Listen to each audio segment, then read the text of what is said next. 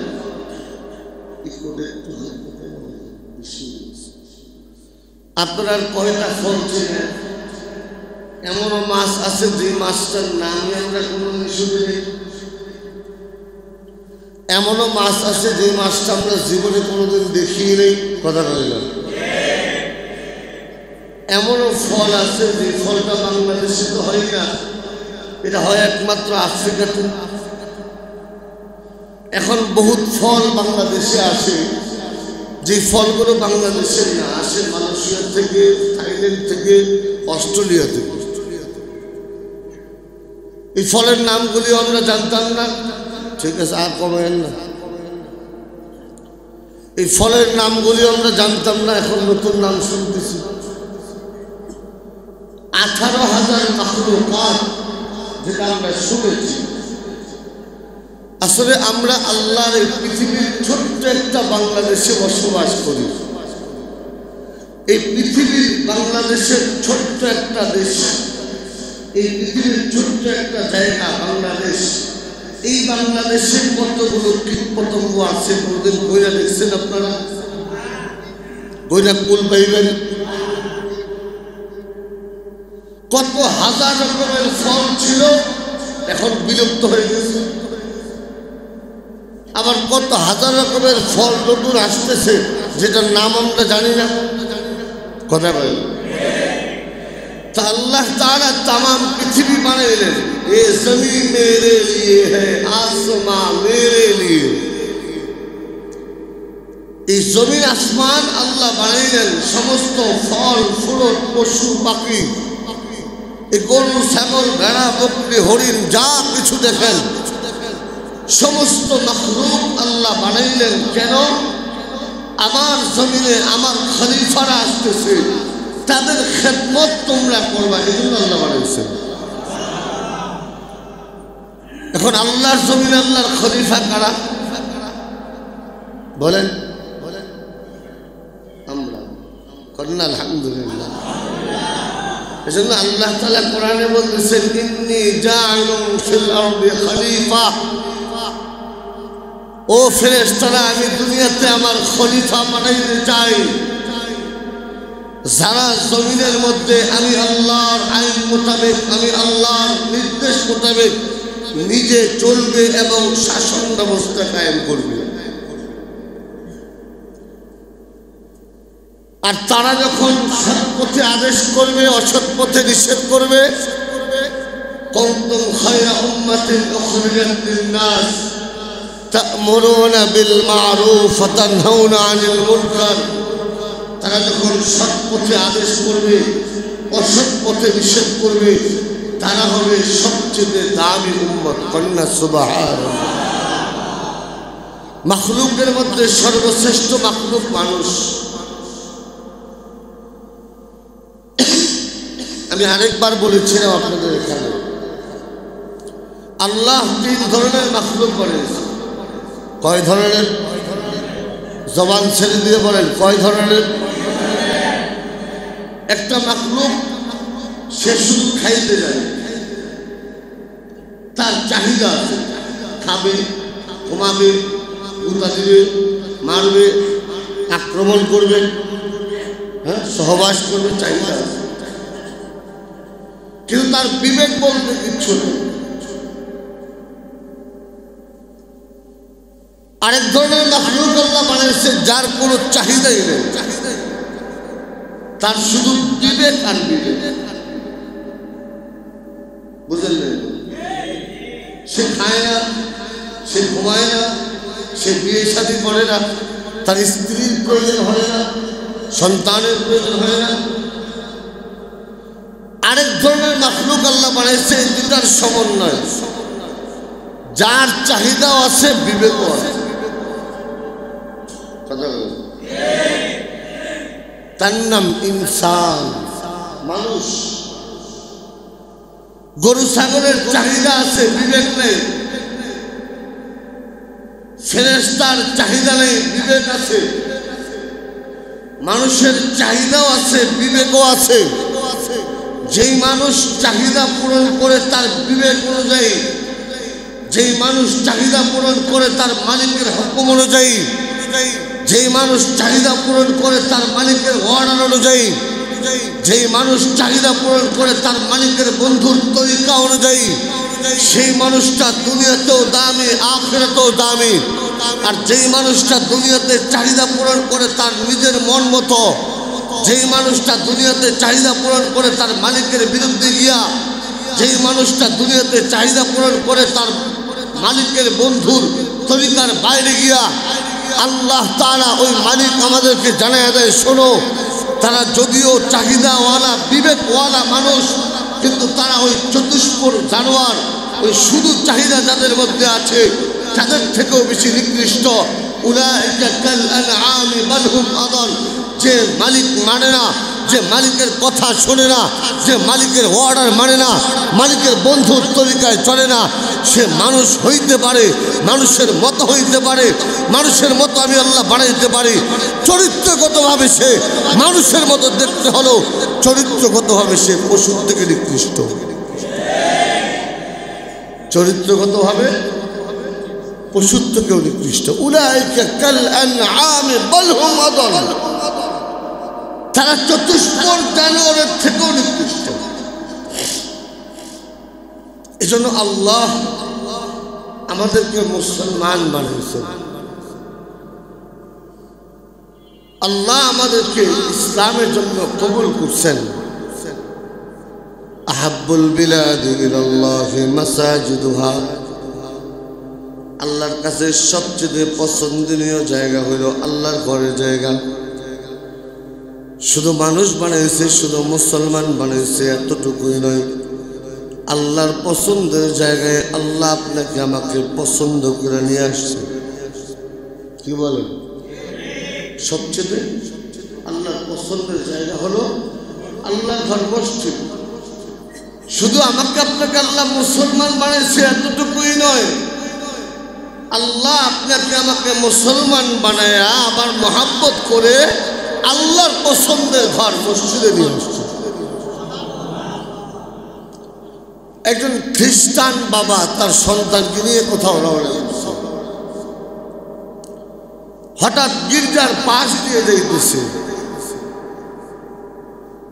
তো গির্জার পাশ দিয়ে যাওয়ার সময় দেখতেছে যিশু খ্রিস্টের শুলিতে চড়ানো সেই পুতলা বা মূর্তি এরকম ঝুলে আছে। সন্তান বাবাকে বললেন, বাবা ইনি কে? বলে, ইনি আমাদের প্রতিপালকের সন্তান যিশু, আমাদের মালিকের সন্তান, গডের সন্তান। বলে, বাবা ওনাকে এভাবে আঘাত করছে কেন, এভাবে ক্ষত বিক্ষত করছে কেন? আমার তাকে দেখে অনেক মায়া লাগতেছে। বলে আমাদের মালিক চাইছে যে তার সন্তান আমাদের পাপের প্রায়শ্চিত্ত করুক, আমাদের পাপ মোচন করার জন্য সে তার সন্তানকে হত্যা করতে রাজি হয়েছে এবং তার সন্তান সুলিতে চড়েছে, সুলিতে চড়ে তার বাবার সমস্ত বান্দাদের পাপ মোচন করেছে। সন্তান বাবাকে প্রশ্ন করলেন, বাবা, তার বাবার কি ক্ষমতা ছিল না এভাবেই সব বান্দার পাপ মোচন করতে? তার বাবা কি চাইলে পারতেন না এভাবেই সমস্ত বান্দার গুনাহ মাফ করতে? ক্ষমতা তার বাবার নেই? বলে হ্যাঁ আছে। তাহলে বাবা আপনাকে প্রশ্ন করি, যদি আপনার সন্তান আমি, আমাকে কেউ অন্যের পাপের প্রায়শ্চিত্তের জন্য হত্যা করে, আর আপনি কি আমাকে হত্যা করতে দিবেন ক্ষমতা থাকা সত্ত্বেও? তো আপনি যদি হত্যা করতে রাজি না হন আপনার সন্তানকে অন্যের পাপের প্রায়শ্চিত্ত করতে, তো মালিক কি করে অন্যের পাপের প্রায়শ্চিত্ত করতে তার সন্তানকে হত্যা করতে দিবে? মালিক কি করে অন্যের পাপের প্রায়শ্চিত্ত করতে তার সন্তানকে এভাবে শুলিতে চড়াবে? মালিক যদি এত ক্ষমতাবানী হয় যে সব কিছু করতে পারে, তা মালিক কেন তার সন্তানকে বাঁচাইয়া অন্য সব বান্দাকে গুনাহ মাফ করলেন না? খ্রিস্টান বাবা চিন্তা করলেন, কথা কোন বাবা তো তার সন্তানকে এভাবে হত্যা হতে দিবে না। কি মনে দিলেন? কোন বাবা তার সন্তানকে এভাবে হত্যা হতে দিবে না। আর কোন বাবা তার ক্ষমতা থাকা সত্ত্বে অন্যের জন্য নিজের সন্তানকে হত্যা করবে, হত্যা হবে আর সন্তানকে বাবা দেখবে, এটা তো হইতেই পারে না। তখন উনি বললেন, হ্যাঁ আমার চক্ষু খুলে গেছে, আমি তখন বুঝলাম যে না, এটা হইতে পারে না। মুসলমান বলে আল্লাহর নবী ঈসা প্রথম আসমানে জীবিত আছে। আজকে থেকে আমার বিশ্বাস আল্লাহর পয়গম্বর ঈসা তিনি নবী, প্রথম আসমানে আসে। যে ধর্মের মালিক তার বান্দাকে বাঁচানোর জন্য তার নিজের সন্তানকে হত্যা করতে হয়, এমন ধর্ম আমি মানতে চাই না। আমি এমন ধর্ম মানব যে ধর্মের মালিক চাইলেই মাফ করতে পারে, চাইলেই জাহান্নাম থেকে মুক্তি দিতে পারে, চাইলেই নাজাত দিতে পারে। এজন্য ইসলাম হলো শান্তির ধর্ম। আমরা এটা বুঝি, মানতেই চাই না। ইসলাম আমরা মানতেই চাই না, বুঝতেই চাই না। আমার পরিবারে আমি মনে করি ইসলাম আসতে বলতে আমার পরিবারে অর্থ কমে যাবে।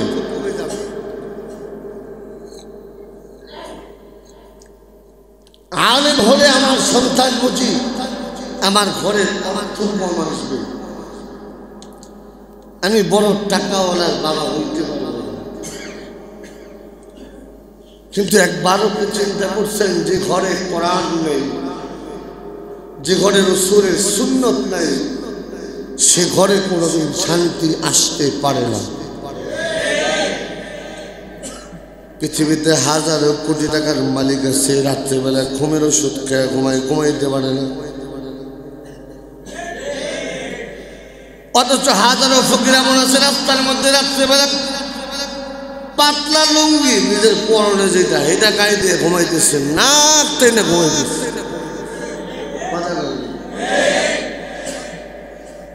কোথায় তার কম্বল, কোথায় তার বিছানার তোষক?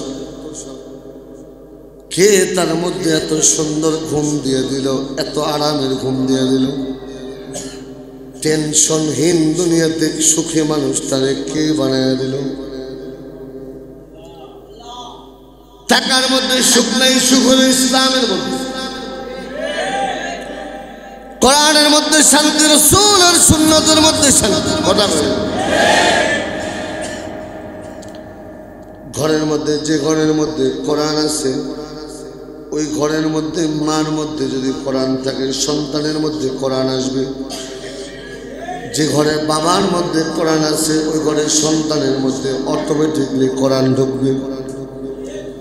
যদি মনে করেন কোনো মানুষের সন্তান ওই মানুষটা দিনদার, কিন্তু তার সন্তান হঠাৎ করে নষ্ট হয়ে গেছে, মনে রাখেন আজ হোক কাল হোক 10 বছর পরেও যদি হয়, যার সিনার মধ্যে একবার কোরআনের আওয়াজ ঢুকছে সে 10 বছর পরে হলেও আবার ফেরত চলে আসবে। এমন বহুত দেখেছি। মাদ্রাসায় পড়ছে, হঠাৎ করে বের হয়ে একবার নষ্ট হয়ে গেছে, আবার 10-15 বছর পরে এমন ভদ্র হয়েছে যে ভদ্র করে হবে।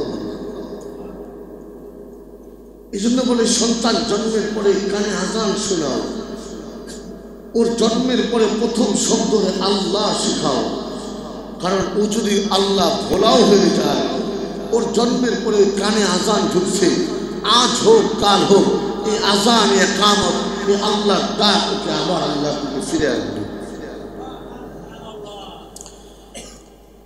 ও দোস্ত, ঘরের মধ্যে যদি শান্তি চাও, যে ঘরের মধ্যে সন্তান দিনদার হয়, ঘরের মধ্যে বাবা মা সম্মান পায়, যে ঘরের মধ্যে সুন্নাত আছে ওই ঘরের মধ্যে বোন তার অধিকার পায়, যে ঘরের মধ্যে সুন্নাত নেই ঘরের মধ্যে বোন তার অধিকার ফিরে পায় না।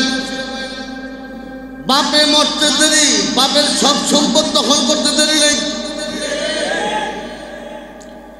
বোনে হাফ চাইলে বলে তুই কিসের হাফ, তোর আমরা 100 টাকা দিয়ে দিচ্ছে, তোর কিসের টাকা, কোনো সম্পদ তোমাকে দেওয়া হতো।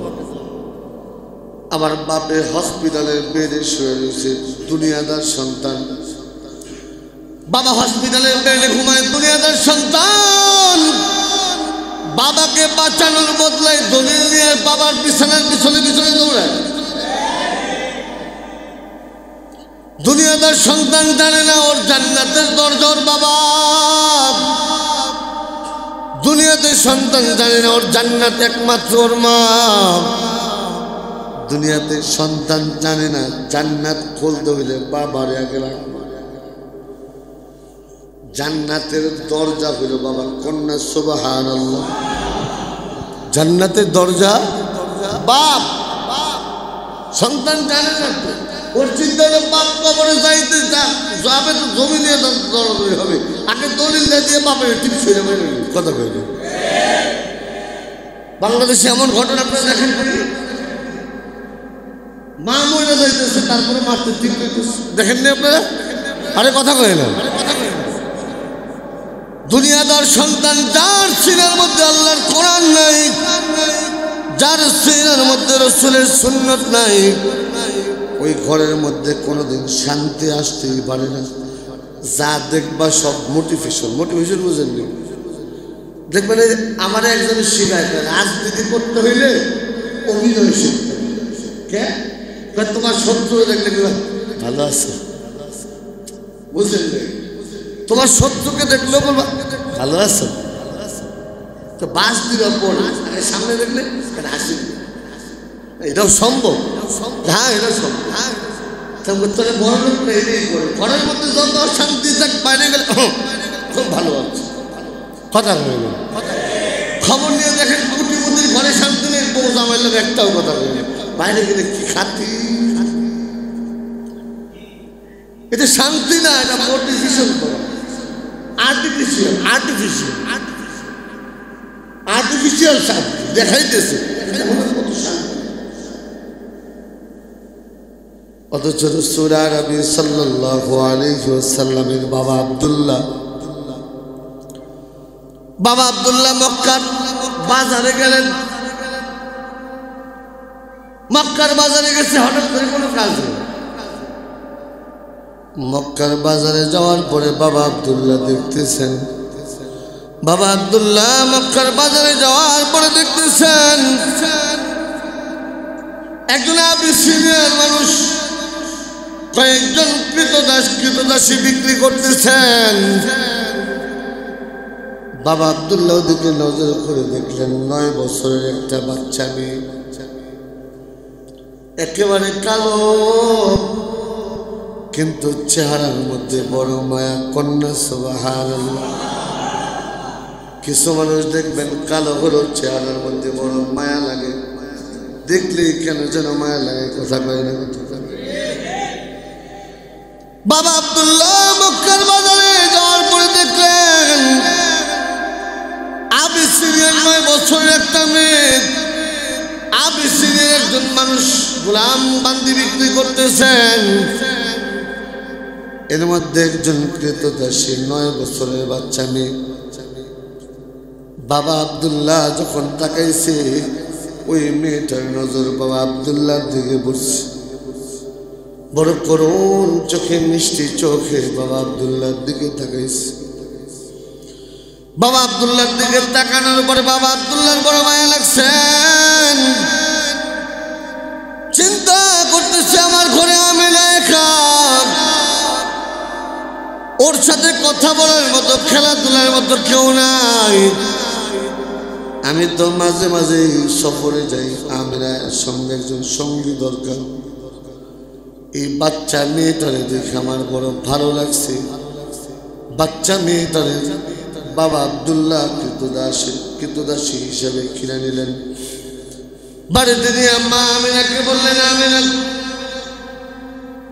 এই যে তোমার ঘরে একটা বরকত দিয়েছি। কন্যা সুবহানাল্লাহ। বরকত কেন? কালো মানুষ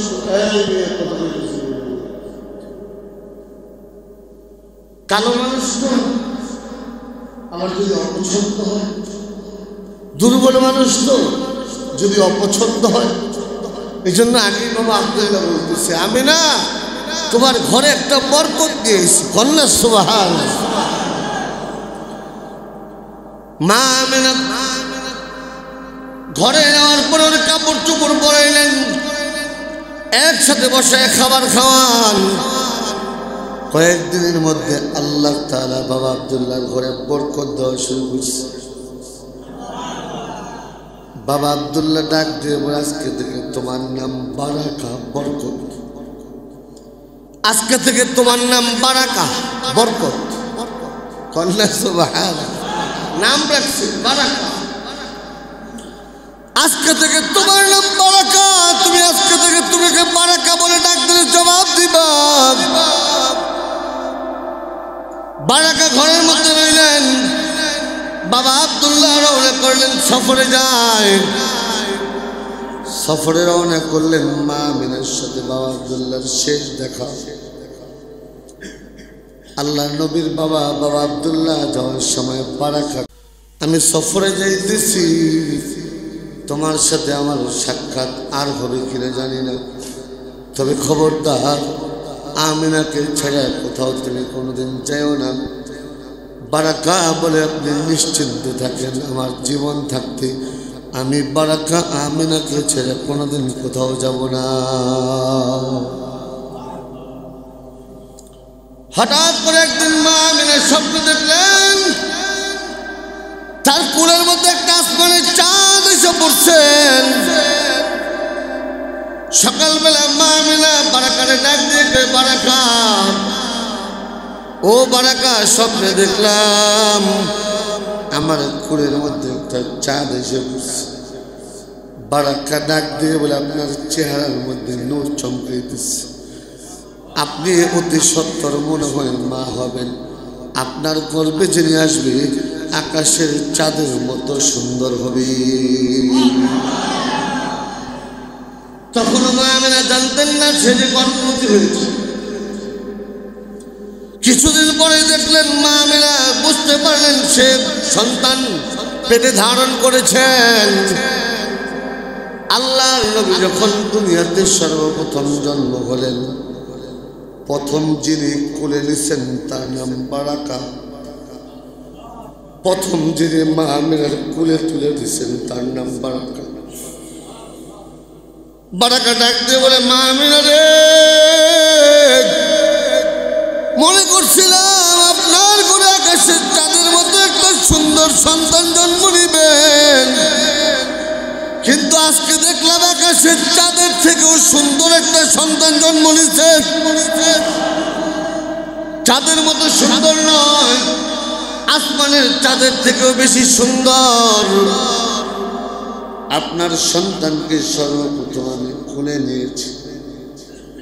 বারাকা বললেন নাম রাখো আহমদ। কোলে তুলে দিলেন মা আমিনার কোলে। একসাথে নিজে দুধ খাওয়াইতেন, নিজে ঘুম পাড়াইতেন, রসুলকে গোসল করাইতেন। আল্লাহ রসুল সাল্লাল্লাহু আলাইহি ওয়াসাল্লামের সাথে যখন মা আমিনার সাথে যখন রসুল আরবি 6 বছর বয়সে ইয়াসরাব সফরে, মদিনা সফরে রওনা করলেন, তখন মদিনা নাম হয়নি, তখন নাম ছিল ইয়াসরাব। রসুল আরবি মদিনায় যাওয়ার পর হয়েছে মদিনাতুল মুনাওয়ারা, নূরের শহর। কন্যা সুবহানাল্লাহ। রসুল আরবি সাল্লাল্লাহু আলাইহি ওয়াসাল্লামের মা আমিনাকে নিয়ে, বারাকাকে নিয়ে রসুল আরবি তিনজন সাথে কয়েকজন মানুষকে দিয়ে রওনা করলেন। যখন যায় আল্লাহ রসুলের মা যখন ইন্তেকাল করবে, লম্বা আলোচনার সংক্ষেপে শুধু বারাকার পরিচয় দিয়ে আজকে শেষ করব। রসুল আরবি সাল্লাল্লাহু আলাইহি ওয়াসাল্লামের মা যখন তার বাবার কবরের পাশ থেকে রওনা করেন, মা আমিনাকে বারবার মুহাম্মদ রাসূলুল্লাহ 6 বছরের বাচ্চা মুহাম্মদ ডাক দিয়ে বলে, মা গো, আমি তো বাবার কোলে উঠতে চাই নাই, আমি তো বাবার চুমা খাইতে চাই নাই, আমি আমার বাবার সালাম দিছি, আমার বাবা কেন জবাব দেয় না? আমি আমার বাবার কণ্ঠের একটা আওয়াজ শুনতে চাই, আমি আমার বাবার কণ্ঠের আওয়াজ শুনতে চাই। আমার বাবা বুঝি আমার সাথে কথা বলবে না। মা আমিনা ডাক দিয়ে বলে, মুহাম্মদ, তোমার বাবা এমন জায়গায় আছে যে জায়গার থেকে কোনোদিন তোমার সাথে কথা বলবে না। রওনা করলেন। রাস্তার মধ্যে মা আমিনার জ্বর, আল্লাহর নবী মার বুকের উপরে শোয়া। আল্লাহ রসুলের মা আমিনা ডাক দিয়ে বললেন, বারাকায় দেখি আমি, আমার মন বলতেছে আমি আর মক্কায় ফিরে যেতে পারবো না। এ আমি বারাকা, আমার মুহাম্মদের বাপ নাই, আজকে হয়তো আমার মুহাম্মদের মাও থাকবে না।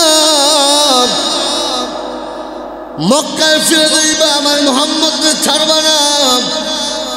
যতদিন থাকবা মা হয়ে থাকবা, আমার মুহাম্মদের প্রতি একটু খেয়াল রাখবা। কন্যা সুবহানাল্লাহ। রসুল আরবি মার বুকের উপরে বলে, মা, আমার বাবা নাই, আমার আজকে মা বুঝি থাকবে না।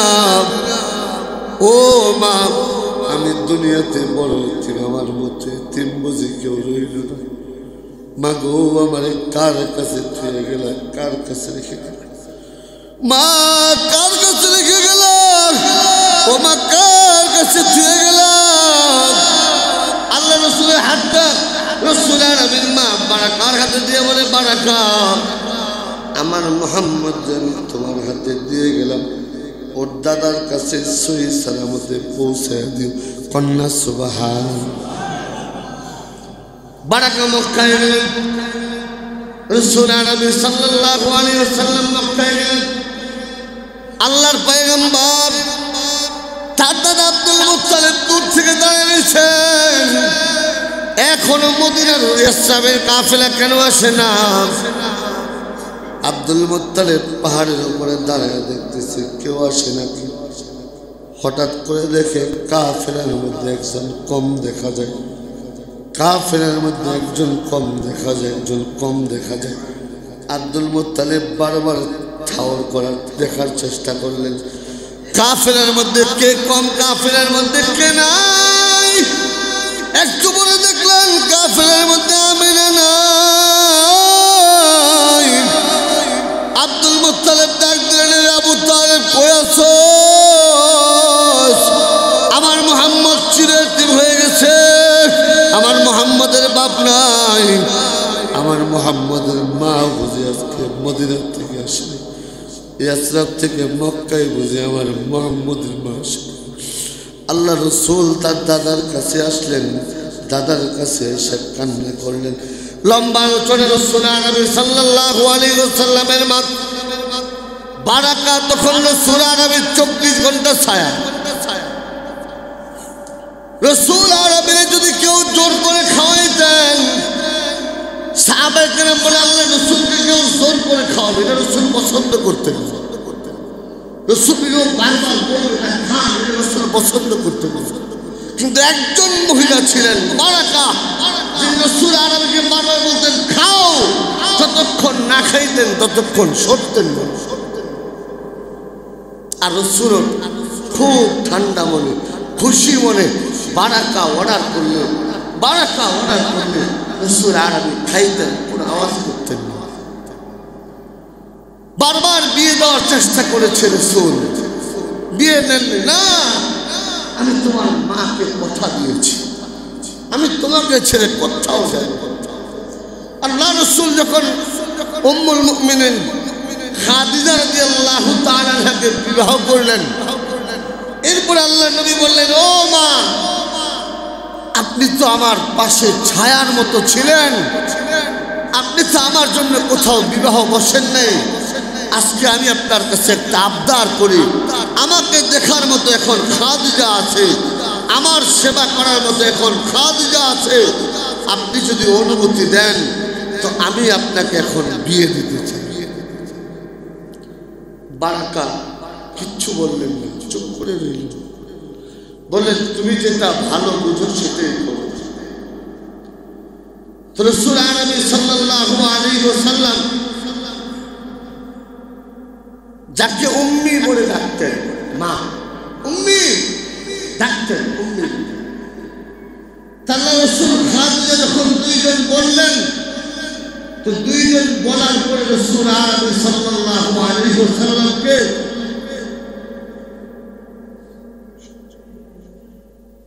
উবাইদ ইবনে যায়েদের কাছে দিয়ে দিলেন। উবাইদ ইবনে যায়েদের কাছে দিয়ে দেওয়ার পরে কিছুদিন পরে একজন সন্তান হলো, যার নাম রাখা হলো আইমান। এরপর থেকে রাসূল আরবির মার নাম পরিবর্তন হয়ে গেল উম্মে আইমান, কন্যা। সুবহানাল্লাহ। কিন্তু উবাইদ ইবনে যায়েদ কিছুদিন পরে ইন্তেকাল করেছেন। রাসূল আরবি বারাকার বাড়িতে গেলেন, যাওয়ার পরে আইমানের হাত ধরলেন, আর বারাকার হাত ধরে উম্মে আইমানের হাত ধরে বললেন, মা, আজকে থেকে আপনার জিম্মাদার আমি মুহাম্মদুর রাসূলুল্লাহ। আল্লাহ রাসূল সাল্লাল্লাহু আলাইহি ওয়াসাল্লাম বাড়িতে নিয়ে আসলেন। কয়েকদিন পরে রাসূল আরবি ডাক দিয়ে বলে, আমার কাছে একজন জান্নাতি নারী আছে, যার কোনো সম্পদ নাই, যার কোনো সুন্দরী চেহারা নাই, তবে সে জান্নাতি, সে জান্নাতি, সে জান্নাতি। কেউ যদি ওই জান্নাতি নারীকে বিয়ে করতে চাও তাহলে আমার কাছে বইল। যায়েদ ইবনে হারেসা রাদিয়াল্লাহু তাআলা আনহু রাজি হইলেন। আল্লাহর পয়গম্বর বলে, যায়েদ, তুমি কাকে বিয়ে করতেছো জানো? হযরত যায়েদ ইবনে হারেসা বলে, হ্যাঁ, উম্মে আইমানকে বিয়ে করতেছি। রাসূল আরবি বলে, যায়েদ, সে উম্মে আইমান, সে আমার মা, আমার মাকে তুমি বিয়ে করতেছো, কন্যা। সুবহানাল্লাহ। আল্লাহ রাসূল সাল্লাল্লাহু আলাইহি ওয়াসাল্লামের মা দুনিয়াতে রাসূল যার দুইজন মহিলার জন্য গায়ের চাদর খুলছেন, একজনের নাম হালিমাতুস সাদিয়া, আরেকজনের নাম উম্মে আইমান। হযরত উম্মে আইমান যখন মক্কা থেকে হিজরত করে মদিনায় আসছেন, আল্লাহ রাসূলের সামনে যখন গেছেন, আল্লাহ রাসূল নিজের চাদরটা পানি দিয়ে ভিজাইয়া চেহারাটা মুছতেছে আর বলতেছে, মা, জান্নাতে গেলে আপনার কষ্ট হবে না, কন্যা। সুবহানাল্লাহ। ও মা, জান্নাতে গেলে আপনার কষ্ট হবে না, জান্নাতে গেলে আপনি কষ্ট পাইবেন না, জান্নাতে গেলে আপনার কষ্ট হবে না। উম্মে আইমান বলে, বাজার, তুমি চাদর দিয়ে যখন আমার মুখ মুছা দিছ, আমার দুনিয়ার সব কষ্ট কমে গেছে। লম্বা আলোচনা, এই জন্য কথাটা এই আলোচনা এই জন্য আনতেছিলাম। আমরা আমাদের ঘরের মধ্যে ইসলাম, রাসূলের সুন্নাত, আল্লাহর কোরআন নাই বিধায় আমাদের সন্তানের সিনার মধ্যে আল্লাহর কোরআন ও রাসূলের সুন্নাত নাই বিধায় আমরা বুঝি না আমাদের মায়ের কদর কত। অথচ উম্মে আইমান রাদিয়াল্লাহু তাআলা আনহা রাসূলের গর্ভধারিণী মাও ছিলেন না, রাসূলের দুধ মাও ছিলেন না, শুধু রাসূলকে পালন করেছেন, লালন করেছেন। দুধ মাও তো ছিলেন না, দুধ মাও ছিলেন, রাসূলের দুধ মাও ছিলেন, লালন করেছেন। একজন গোলাম ছিলেন, আল্লাহ রাসূল যাকে মুক্ত করে দিয়েছিলেন, উম্মে ঈমান তোমার আজকে থেকে আমি আজাদ করে দিলাম, যেখানে খুশি তুমি যাও। তো রাসূল আরবিকে উম্মে ঈমান বলে, ও মুহাম্মদ, আমি তো ওয়াদা করেছি আজীবন আমি তোমার পাশে থাকবো, আজীবন আমি তোমার সাথে থাকবো, তুমি আমার আজাদ করে দিতে পারো, কিন্তু আমি তোমাকে ছেড়ে যাইতে রাজি না। কন্যা সুবহানাল্লাহ। এই জন্য ঘরের মধ্যে ইসলাম চাই, ঘরের মধ্যে কোরআন চাই, সন্তানের সিনার মধ্যে কোরআন চাই।